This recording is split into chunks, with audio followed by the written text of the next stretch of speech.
안녕하십니까, 이재표입니다. 시장이 요즘 좀 어떠신가요? 오늘도 상당히 탄력 있는 상승이 나왔습니다. 코스피가 한 1.2% 정도 상승 마감했고요. 코스닥 시장 역시 마찬가지 1.16% 정도 상승 마감했죠. 하지만 경우에 따라서는 이렇게 시장의 온기를 제대로 못 느끼는 투자자분들도 상당히 많을 걸로 생각됩니다. 오늘 역시 마찬가지로 장 출발할 때 당시에는 상승 종목이 하락 종목보다 2배 이상 많았었어요. 근데 지금 장 마감한 상황에서 보게 되면 하락 종목이 많은 시장으로 바뀌었습니다. 이 얘기인 즉슨 아침에 좀 올랐다고 흥분해서 쫓아가 보면 물리는 상황이고, 또 오늘 상승 나온 종목들 이렇게 보면요, 딱 나오지 않습니까? AI하고 관련되는 쪽들, 반도체 이런 쪽이 상당히 강했는데요. 자, 지금 요거는 이 시대의 큰 흐름이자 대세입니다. AI 관련 투자가 급증하면서 이 기술주 중심으로 상승하는 거, 이거는 대세다 이렇게 보시면 될 거고요. 이거 하나만 보셔도 딱 나오는 거죠. 자, 지금 화면에 제가 종목을 하나 이렇게 올려놨는데요. 요거 엔비디아입니다.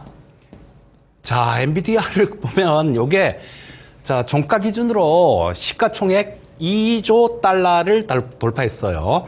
자, 2조 달러면 우리나라 돈으로 한 2,600조 정도 되겠네요. 삼성전자 같은 기업 5개를 살 돈입니다. 자, 그런 거대한 이 시가총액이 만들어지는 거, 이런 부분들은 시대의 대세라는 그런 거 없이는 되질 않습니다. 그러니까 항상 여러분들 지금 시장에서 좀 소외받고, 지수는 좀 올라가는 것 같은데 나는 왜 이러지? 이런 생각 안 하시려면 이런 쪽 AI하고 관련되는 쪽, 거기에 가까이 있어야지 수익을 낼 수 있습니다. 다른 쪽에, 엄한 쪽에 이렇게 가서는 상당히 어려운 시장이니까 이 부분 꼭 좀 기억을 하셔야 될 것 같고요. 자, 2024년은 여러분들 지금 작년에는 이 AI가 어떤 걸 냈습니까? 학습을 주로 하고 학습 단계였었죠. 근데 지금 2024년에는 이게 생활로 스며드는 그런 단계가 바로 2024년이 될 겁니다. 자, 그렇다면 AI 쪽 버블이다 어떻다 이런 얘기들도 많은데요. 아직까지 멀었습니다. 이게 AI 쪽은 지금 그냥 AI잖아요, 지금은. AI인데 이게 나중에 AGI, ASI 이런 쪽으로 발전하게 될 거예요. AGI는 사람의 능력, 이거를 뛰어넘는 그 정도 수준. 그러니까 지금은 알파고는 바둑만 잘 두고 챗GPT는 생성만 잘하고 이런 부분인데요. 이런 것들을 두루두루 사람처럼 다 할 수 있는 그런 능력을 가진 AI를 AGI라고 얘기합니다. 우리나라 말로 하면 범용 인공지능 이렇게 얘기를 하죠. 자, AGI까지 투자가 증가가 계속 지속될 겁니다. 샘 올트만이 9천조를 펀딩한다, 이거 현실이 있다 없다 이런 얘기들 논란도 많은데요. 그렇게 작물 모은다라는 것 자체가 이 AGI로 가기 위한 그런 단계다라고 보시면 돼요.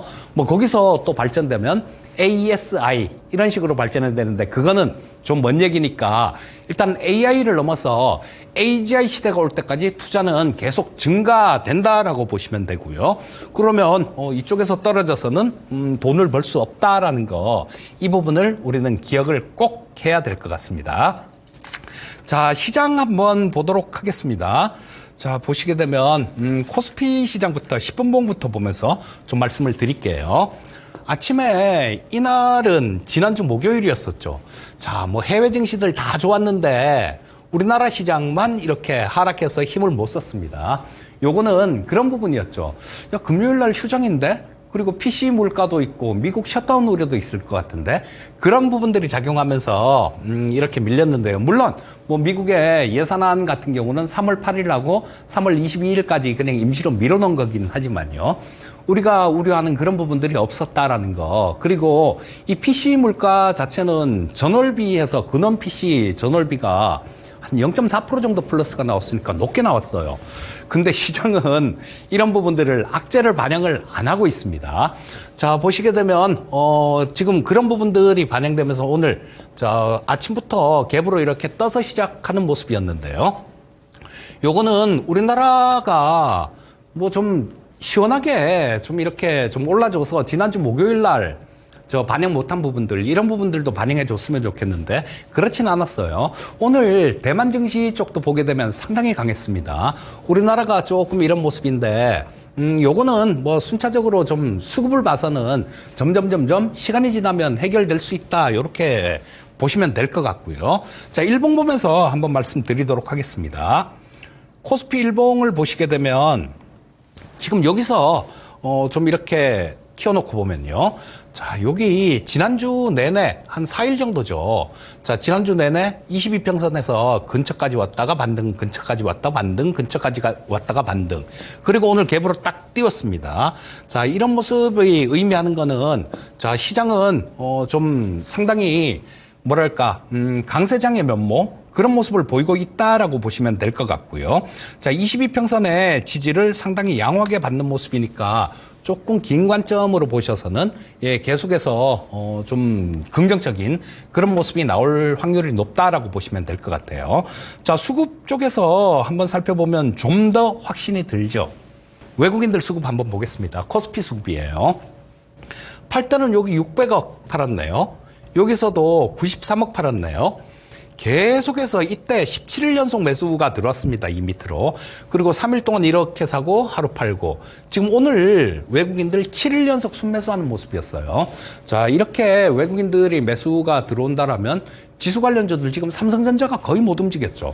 자, 이런 부분들 삼성전자를 조금 자극하면서 오늘 삼성전자도 뭐 좀 좋은 모습을 보였습니다. 물론 SK하이닉스가 훨씬 좋았지만요. 자, 외국인들 7일 연속 이렇게 강하게 현물 시장에서 매수를 하고 있으니까 상당히 긍정적인 수급을 보여주고 있다, 이렇게 보시면 될 것 같고요. 자, 선물 시장 한번 보겠습니다. 선물 시장은 약간 좀 달라요. 요거 선물은 시간대별로 놓고 한번 보겠습니다. 자, 이 선물을 외국인들은 이틀 연속 순 매도를 했어요. 지난주 목요일 날 뭐 한 5,900억 정도 팔았죠. 그리고 오늘 2,500억 정도 팔았습니다. 자, 근데 이거를 꼭 나쁘게만 볼 것이냐, 뭐 그렇지는 않을 것 같아요. 지금 만기가 다음 주 목요일이 선물 옵션 동시 만기죠. 이 콜매도 천원 부분들이 좀 있기 때문에 아주 탄력 있게 급하게 올라가는 거, 뭐 그런 거는 원치 않는 것 같습니다. 자, 이틀 연속 외국인 매도를 했는데 오늘 장중에 보게 되면요, 이때가 장 시작 전이죠. 선물시장 8시 45분에 시작하니까 한 2천억 정도 매도를 했었어요. 2천억 매도를 했는데 이때 순매수가 2,700억이었습니다. 2,700억. 자, 근데 종가에 2,574억이니까 장중에 한 4,700억 정도 매수로 오전장에 들어왔다가 오후장에는 또 5천억 넘게 순매도로 나왔다는 얘기죠. 자, 요런 부분들은 선물 시장에서 외국인들은 시장을 나쁘게 보지는 않는 것 같아요. 그 전에 뭐 선물 시장에서 매수가 워낙 많이 들어왔으니까. 하지만 급하게 올라가진 않겠다, 요 정도로 해석을 하시면 될 것 같습니다. 특히 만기 전에는 그런 모습이라고 보시면 될 것 같아요. 뭐 조금 지지부진하게 왔다 갔다 하는 그런 모습이 나오든가, 아니면 뭐 되게 좋은 뭐 수급이 들어오거나 그래서 지수가 좀 확 올라가면 만기 근처까지는 조금 이렇게 내리면서 좀 지지부진한 그런 모습을 보일 가능성이 되게 높은 시장이다, 이렇게 보시면 될 것 같고요. 요거는 단기적인 수급입니다. 단기적으로 이렇게 보시면 되겠습니다. 중장기적으로는 긍정적이다, 이렇게 보셔야 될 것 같고요. 코스닥 시장 한번 살펴보겠습니다.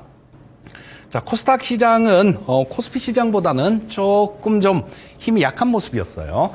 자, 이 코스닥 시장 같은 경우는 좀 아침에는 같이 좀 이렇게 올라왔죠.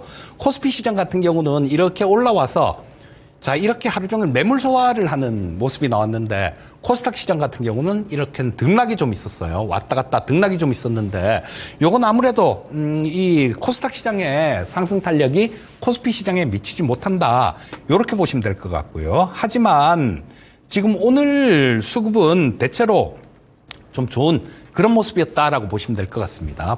여기 코스닥 시장 같은 경우도 지금 전고점을 돌파를 하려고 막 애를 쓰고 있는 상황이죠. 자, 근데 이 코스피 시장은 여기 이것도 뚫었고 저쪽에 있는 작년 8월 달에 고점 자리, 그 자리도 코스피 시장은 뚫어놓고 그 위에서 움직이는 모습이고 코스닥은 그 아래에서 움직이니까 조금 약하긴 한데요. 자, 이런 부분들은 시간이 지나면서 좀 해결이 될 것 같고 전고점을 돌파할 가능성이 굉장히 높다. 이렇게 보시면 될 것 같습니다. 자, 그리고 지금 외국인들 수급이 약간 변화가 좀 있어요. 자, 코스닥 시장의 수급, 외국인들도 마찬가지고 기관들도 마찬가지 약간의 좀 변화가 있는 것 같아요. 자, 여기 외국인들은 지금 어느새 3일 연속 코스닥 시장에서 순매수했습니다. 이들이 시장에서 사주면요, 코스닥 시장 같은 경우는 규모가 그렇게 크지 않은 시장이기 때문에 지수는 딸려 올라갑니다. 그래서 좀 전에 이 전고점 돌파 가능성이 높다라고 말씀드린 거고요. 자, 기관들 지금 줄기차게 팝니다. 엄청나게 매도를 하는데 지금 뭐 매도도 어느 정도 나올 만큼 나온 거 아닌가 싶은 생각이 들어요. 오늘은 마이너스 1억 정도, 그러니까 1억 정도 팔았다는 얘기인데 이런 부분들이 매도가 좀 이렇게 주춤하는 상황이라는 얘기예요. 그리고 이 외국인들은 코스닥 시장에서 매수를 하고 있으니까 요거는 수급이 조금만 들어오면 전고점을 돌파할 가능성이 많고요. 기관들이 또 이렇게 해놓고 살 때 보면 또 대책 없이 또 사는 경우가 있습니다. 그래서 뭐 그런 부분들이 나온다라면 코스닥 시장도 상당히 좋은 모습 아닐까 싶은 생각이 듭니다. 자, 뭐 시장은 일단 그렇게 보시면 될 것 같고요. 자, 오늘 시장 중심에 있는 부분들은 뭐 누가 뭐래도 반도체죠. 자, 여러분들 지금 반도체 섹터에서도 약간의 변화가 좀 나오고 있는 것 같아요. 물론 오늘 가장 좋았던 부분들은 마찬가지로 HBM 관련주들이 가장 탄력이 있었습니다. 한미반도체가 장중에 뭐 한 19% 정도 급등하는 모습이 나왔고요. 그 다음에 HPSP 같은 경우도 좋은 모습이었었고, 이스페타시스 같은 경우도 오랜만에 뭐 이렇게 좀 횡보만 하다가 상당히 강한 슈팅이 나왔습니다.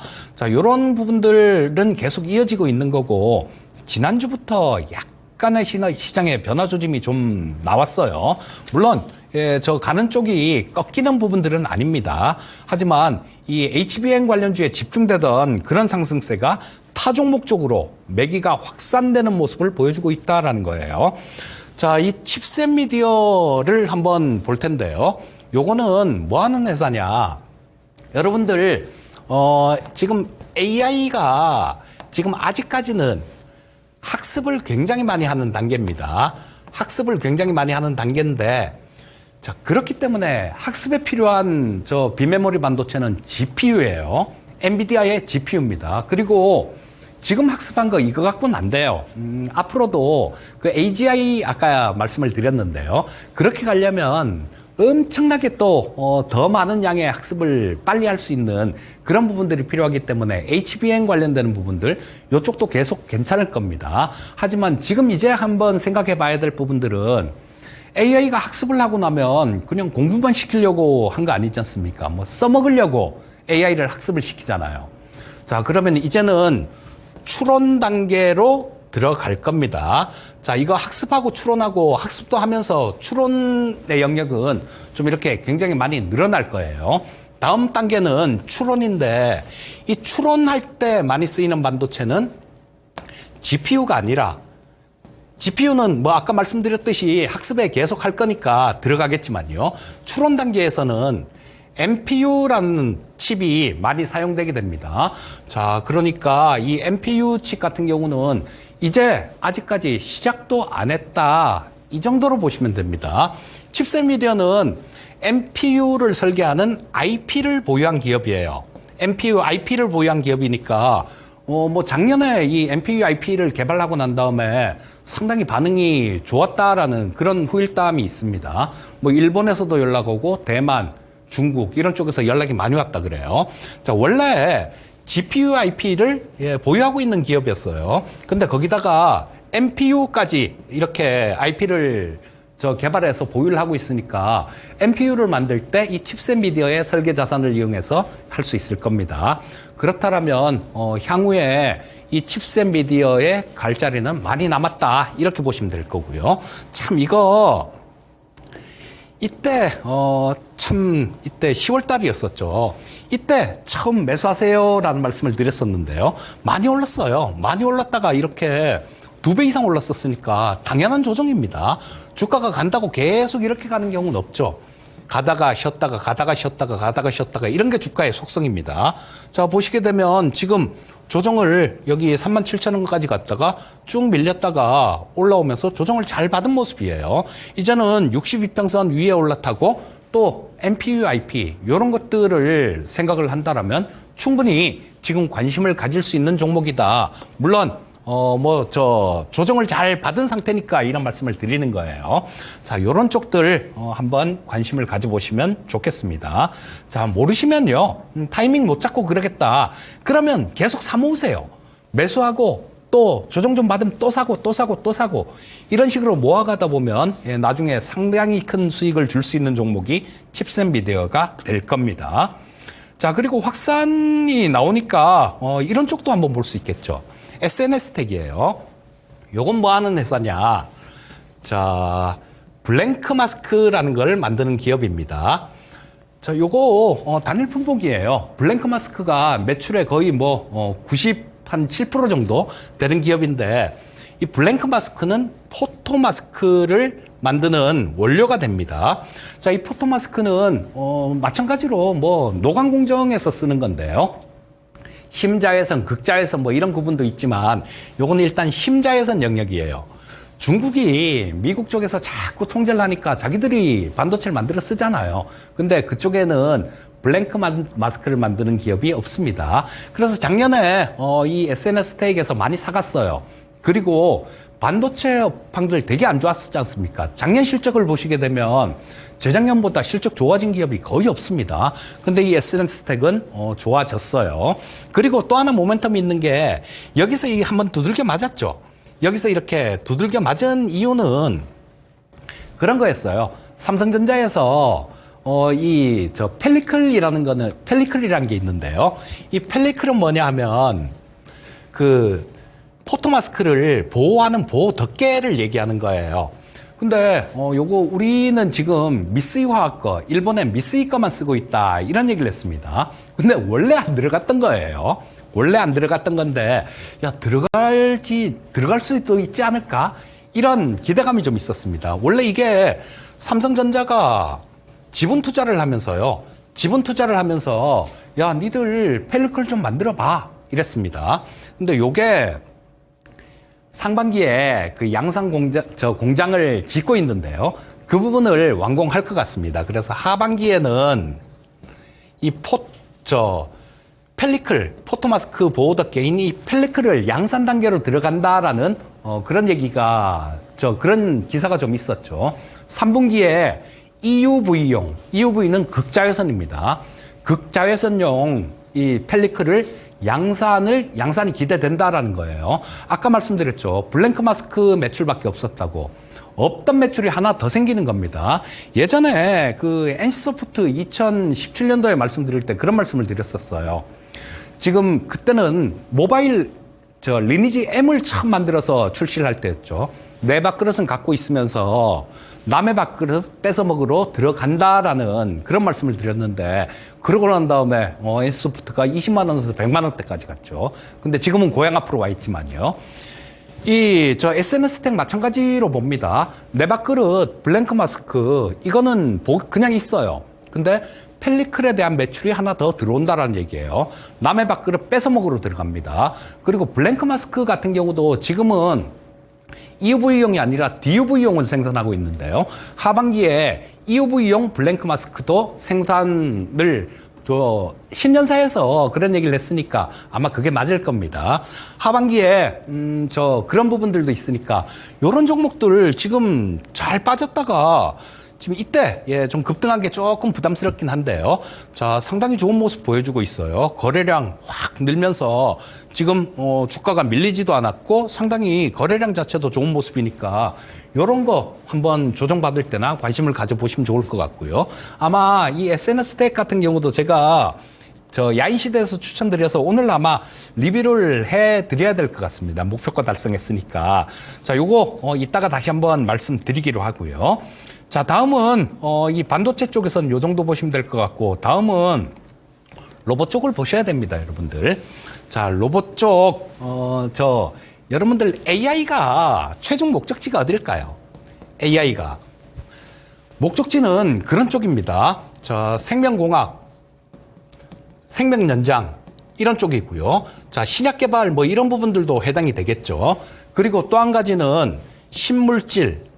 요 신물질이라는 거는 우리 저 2차 전지 소재가 될 수도 있고요. 제약 바이오 쪽에서 신약 개발하는 그 신물질이 될 수도 있습니다. 거기다가 또 하나는 로봇이에요. 지금 이 AI는 웹상에서만 하고 있죠. 물리적인 어떤 그런 영향을 주지는 않아요. 왜냐? 자, 요거는 지금은 어떤 거를 영상을 만들어준다든가 뭐 이런 부분들을 하고 있는데 이 AI만으로 물리적인 세상, 우리 세상에다 영향을 줄 수는 없습니다. 그러니까 그건 로봇을 통해서 물리적인 세상에 영향을 주게 될 거고요. 테슬라봇 발전 속도가 너무 빠릅니다. 여러분들 테슬라봇 아시죠? 그거 재작년에 나왔을 때는 사람이 들고 나왔어요. 사람이 이렇게 들고 나왔는데 작년 하반기에 나온 영상을 보게 되면 이 로봇이 색깔을 구분합니다. 큐브를 이렇게 색깔별로 이렇게 구분하는 영상이 있었어요. 그리고 한 2달 정도 있다 나온 영상에는 로봇이 옷을 개는 그런 영상이 나왔습니다. 달걀을 안 깨고 이렇게 이쪽 손에서 이쪽 손으로 옮기는 그런 영상도 있었어요. 이거 굉장히 정밀한 그런 기술이 필요한데 이거 AI 기술이 있었기 때문에 가능한 겁니다. 그래서 이번에 나온 거는 이번에 얼마 전에 또 나왔는데 보행 속도를 한 30% 정도 빨라졌어요. 보행 속도가. 나올 때마다 불과 몇 달인데 발전 속도가 엄청나다는 겁니다. 그래서 이 로봇 관련주들 이런 부분들도 잊지 말고 꼭 포트에 편입을 해야 되고요. 자, 여기 레인보우 로보틱스입니다. 제가 좋아하는 레인보우 로보틱스. 제가 요즘 책 한 권에 푹 빠져 있는데요. 더 커밍 웨이브란 책인데 요거는 무스타파 슐레이만이라고 그분이 지은 책인데요. 그분이 데미스 하사비스하고 같이 구글의 딥마인드를 창업한 사람이에요. 그리고 알파고를 만드는 멤버 중에 하나였습니다. 자, 그 책에 보게 되니까 로봇 기술 얘기를 하면서 한국이 굉장히 앞서 있다라는 얘기를 합니다. 그래, 지금 우리가 국내에서 평가할 때는 많이 뒤쳐졌다 이렇게 평가하잖아요. 근데 그 얘기가 한 번 나온 것도 아니고 로봇 공학이 가장 앞서 있는 나라는 한국, 독일, 일본 이 정도다라는 얘기가 반복적으로 나와요. 그 얘기를 뭘 보고 그랬을까 하는 생각을 제가 곰곰이 해봤는데 이 레인보우 로보틱스 보고 그런 얘기를 한 게 맞는 것 같아요. 왜냐하면 최초로 이족 보행 로봇을 만든 게 레인보우 로보틱스죠. 그리고 지금 MIT 공대나 뭐 이런 데다가 처음에 수출을 해서 그쪽에 이족 보행 로봇 토대를 만들어준 게 그런 계기를 만들어준 게 레인보우 로보틱스입니다. 자, 그래서 이 레인보우 로보틱스 같은 경우는 우리가 좀 너무 좀 과소평가하고 있는 그런 기업 아닌가 싶은 생각이 들고요. 삼성전자하고 같이 성장할 로봇 기업이다 이렇게 보시면 돼요. 지금은 15% 약간 못 미치게 지분 갖고 있습니다. 근데 아마 언제 나올지 모르겠어요. 그래서 항상 들고 있어야 된다는 얘기가 그 얘기입니다. 자, 이 콜옵션 행사에서 삼성전자는 최대 59%까지 지분을 확보할 수 있습니다. 아마 이런 부분들이 그렇게 크게 멀지 않은 시일 내에 나올 것 같으니까요. 나왔을 때, 딱 얘기 나왔을 때 가면 비싸게 사야죠. 그러니까 지금 쌀 때 슬슬 사놓으시면 가장 좋을 것 같아요. 또 한 종목은 인탑스라는 종목을 말씀드렸는데 이거는 뭐 상황 봐서 아주 길게는 보지 마시고요. 상황 봐서 좀 그때그때 트레이딩, 매매 관점 이런 관점으로 보시면 좋을 것 같은데 엔젤 로보틱스가 이달 말에 상장을 합니다. 엔젤 로보틱스는 웨어러블 로봇이에요. 웨어러블 로봇. 자, 요거는 인탑스는 이 웨어러블 로봇하고 관련 있는 기업이죠. 삼성의 보핏이라는 웨어러블 로봇을 위탁 생산합니다. 그러니까 이달 말에 상장되는 그런 모멘텀이 있다라면 예, 단기적으로는 좀 흐름이 좋아질 가능성이 많다라고 보셔야 될 것 같습니다. 자, 마무리를 해야 될 시간이네요. 자, 이번 한 주는 중요한 일정이 굉장히 많은 한 주입니다. 중국의 양회가 시작됐고요. 내일 정도에 아마 경제 성장률 이런 거 제시할 것 같고, 내일 저녁은 미국의 슈퍼화요일입니다. 자, 그래서 이 미국 대선 후보의 윤곽이 나오는 그런 날일 것 같아요. 또 오늘 저녁에 트럼프 선고가 있습니다. 어떤 얘기냐? 콜로라도주에서 지금 트럼프 대선 후보 부적합하다라는 그런 판결이 나왔죠. 자, 근데 굉장히 이례적으로 연방 대법원에서 오늘 저녁에 4일 저녁에 트럼프에 대한 선고가 한 가지가 있을 거다. 뭐 어떤 거라고 얘기는 안 하는데요. 아마 이 콜로라도주에서 주 법원에서 나온 그 부분을 확정하는 거 아닌가 싶은 생각이 드는데 어떤 선고가 나올지는 모르겠습니다. 자, 이런 부분들이 있고 뭐 주 후반에는 또 파월 청문회도 있고요. 파월 상하원 청문회가 대기돼 있고 또 고용지표도 나오니까 이런 부분에 따라서 시장은 조금 출렁출렁할 수는 있습니다. 하지만 아까 말씀드렸듯이 긍정적인 기조는 유지가 되는 것 같고요. 자, 여러분들 시장 중심에서 벗어나는 섹터는 철저하게 소외되고 있습니다. 그러니까 중심에 있는 쪽들, 뭐 중심에 있는 건 뻔하지 않습니까? AI, 로봇 이런 것들이에요. 그리고 저녁에 제가 몇 종목을 좀 말씀드릴 텐데 밸류 프로그램 관련되는 내용들 요것도 지금 그냥 관가에서는 안 될 섹터입니다. 자, 저녁에 야인 시대 때 또 뵙도록 하고요. 저는 오늘 지금 이 시간은 여기서 마쳐야 될 것 같습니다. 감사합니다.